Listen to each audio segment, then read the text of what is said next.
Hey y'all, thanks so much for joining me today. My name is Tesha and I'm the owner of the Cajun Girl Patterns and blog.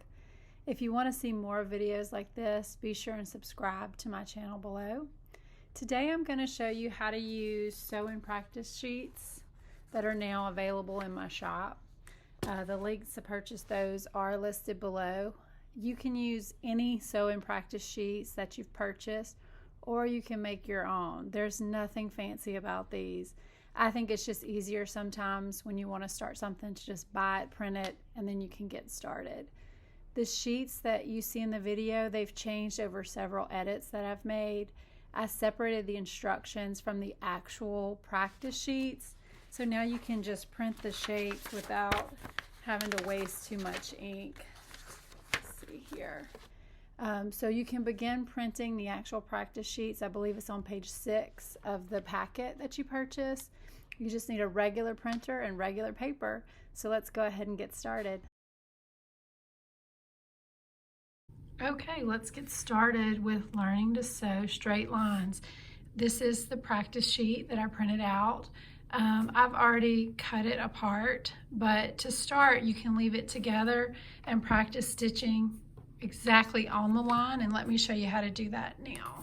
So I'm going to take this piece and machine. You can see my machine is not threaded. That's really important. Also, what you want to notice is that you're going to line it up with this line that's on the presser foot, and you can see all of the markings here on the base plate. So let me show you what the first thing you do is you want to always crank the hand wheel forward and make sure you plant the needle in the very top of the line, right there. And sink the needle all the way down, and now it's secure.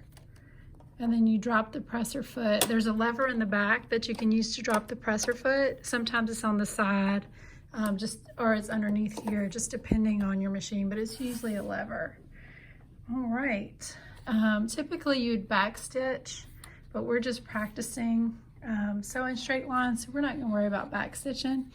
And then you just start sewing, and as I mentioned, you use the line on your presser foot as a guide, and you just put your hands on either side, and you can shift the paper and guide it through. You don't want to push or pull, because that will make the fabric bunch, and you're just using it as a guide, and let the sewing machine do the work. And then stop. If you would need to turn or pivot, you can see it's right there at the edge.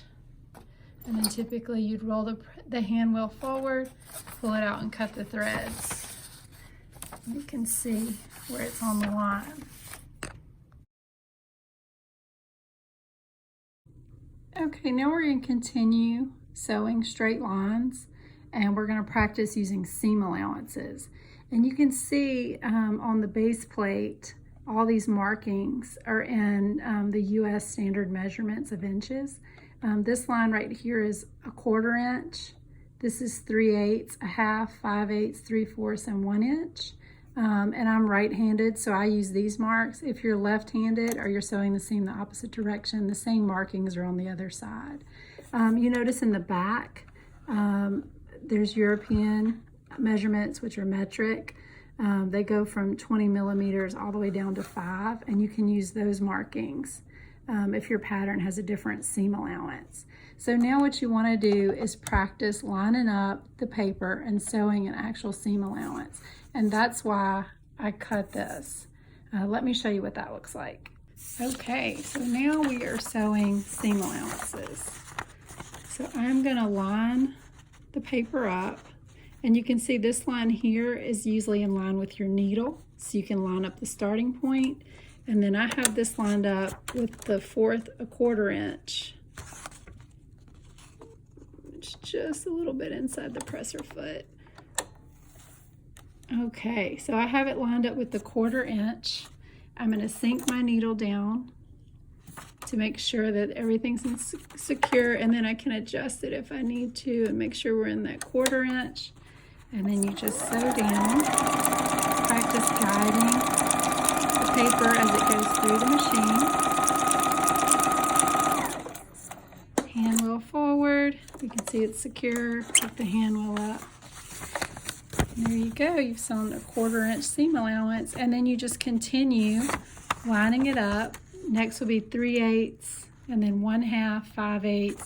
And 5/8 is typically the most you'd ever need for a seam allowance, but if you want to continue practicing, you can do 3/4 and 1/2 and 1 inch, sorry.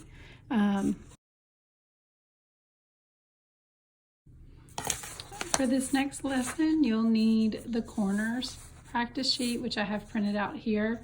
I'm going to start by sewing these box corners on the line. Okay, so let's begin by sinking the needle into the very beginning point, lining up the line with the presser foot, lowering the presser foot, and then you can start practicing the back stitch. So what you do is you sew 2 forward, and I like my needle to end and stay in the down position, so I change that. That's the setting on my machine, but you can always hand crank it forward. And then you hit the back stitch button, which on my machine is right here, and then you stitch back in the exact same stitches, and then you go forward. And then sometimes you'll notice that this one actually landed right on the corner. That may not always happen, and what you'll have to do is raise the hand wheel, raise the needle by turning the hand wheel and then adjusting the fabric slightly to make sure you get right in that corner. So you can just adjust it and then sink it in the corner and pivot. Raise the presser foot, pivot the machine, and then stitch down. And then you pivot, and then you just continue down. When you get to the end, you can also practice back stitching with those secure stitches. Okay, now let me show you how to do seam allowances with the corners. Now we're going to practice sewing our seam allowances for corners, and I'm using this middle piece just because it's going to be easier on video to actually see the movements because they're a little bit further apart, but you can certainly do the seam allowance on both sides of these boxier type corners. So let me get to the machine and show you how to work with seam allowance. All right, so let's work on corners. So we're going to line it up, and I'm going to sew it practice with a 3/8. You can start with 1/4 like I showed you in the other video, but on this one I'm going to start with a 3/8 inch. So what you're going to do is stitch forward 2 stitches and then back stitch 2 stitches and then go forward. And then you can kind of estimate when your needle is at that corner, and then you can pivot. It takes a little bit of practice, and that's what this is for, is knowing exactly when your needle is at the corner. And you can see the bias is right, the bias line on your plate is right at that corner, and that'll help you. And it's good to practice doing inside and outside corners and using both sheets of the paper. Here you can see that I was just stitching straight and doing an inside corner, and then here we're doing an outside corner. And you can continue stitching and practicing all the different seam allowances. I need one more forward. Perfect. And you can see how I'm just playing around with it and seeing when I get to the exact corner, and this will help you be able to judge and see when you're lined up and everything's straight. Next, we're going to talk about sewing curves, and this is probably the trickiest part of sewing because the line is never actually straight and you're constantly having to turn the fabric. This can be a little bit tricky, so this is really good practice. And the practice sheet that you may have purchased might look slightly different. I know I've made a few edits to it, and then I continue to update and edit patterns and practice sheets based on feedback from customers.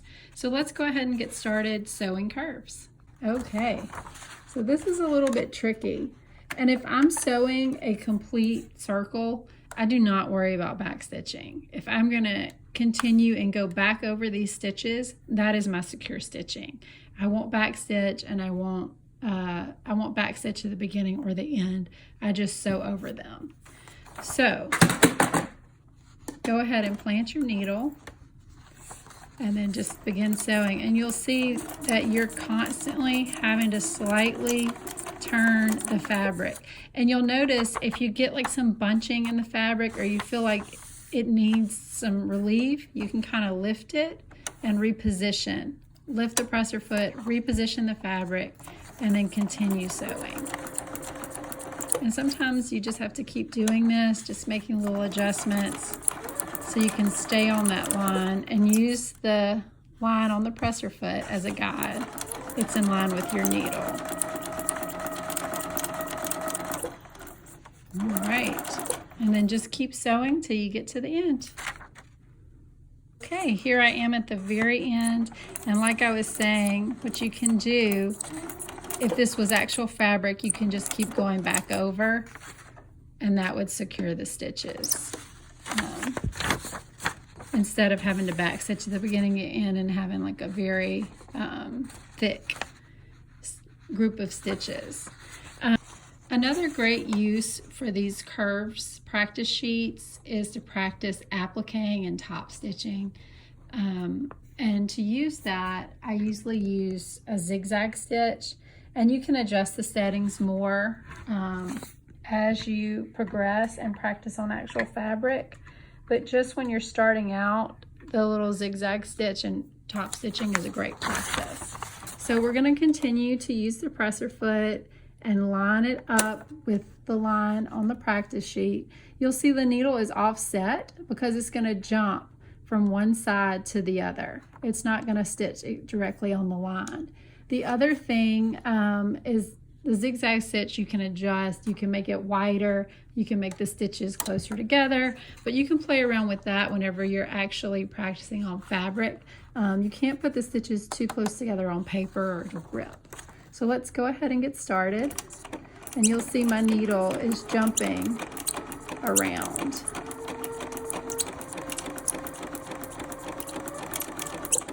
And that is exactly what you want when you're appliquing. You want even, nice, even stitches. And then again, you don't have to back stitch. You can secure the stitches by going over them. You can see how it went back and forth. Okay, we'll talk about a few more curves in a minute. Also with curves, you can also practice seam allowances. So you can cut out this sheet. You can either do inside or outside, and you can practice going on the outside, or cut out inside and practice going on the inside and doing all of your seam allowances that I demonstrated in the earlier lessons. The last curve worksheet that we have, and again, I know that I've added multiple ones based on customer feedback. So the practice sheet should have at least 2 of these now, but the one you bought may be something different. This is a bodice armhole sleeve. This is to simulate that, and this is more real world sewing that you will do.